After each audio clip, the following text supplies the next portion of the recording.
On the outskirts of San Salvador one night, the National Civil Police Elite Anti-Gang Division readies an operation to arrest suspected members of Mara Salvatrucha, a transnational criminal group notorious for its brutality.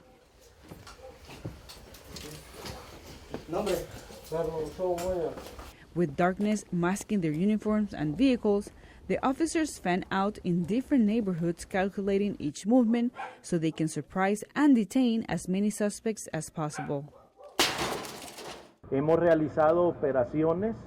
We have carried out operations in which we have dismantled structures of the MS, and not only of the MS, also of the 18th Street Gang, but mainly of MS, which have been operating in El Salvador and the United States. En El Salvador y en Estados Unidos. El Salvador's President Salvador promotes the strong fist policy to combat gangs.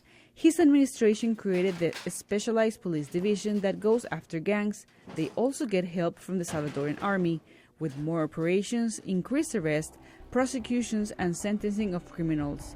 Guillermo Gallegos, president of the country's Legislative Assembly, supports that approach. He would like to see even tougher methods to deter gangs. The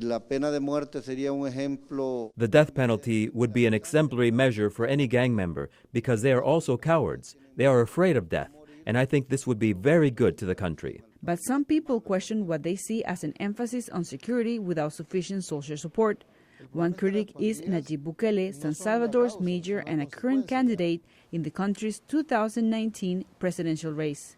The problem is that gangs are not the cause, they are the consequence of something. Something which demands a comprehensive and urgent social project because, according to Bukele, the MS-13 is getting stronger and more violent in El Salvador.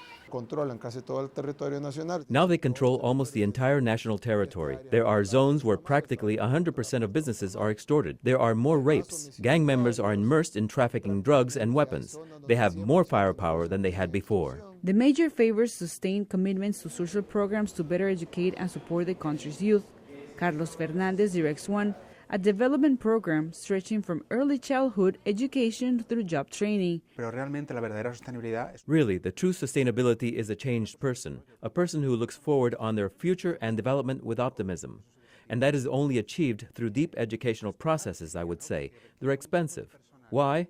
It does require a very large type of staff and hours of accompaniment.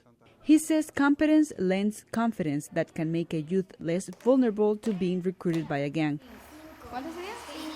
El Salvador government continues to look at ways to reduce gang violence, even though the national police has announced a decrease on the number of murders, 1,300 less during 2017 than the previous year.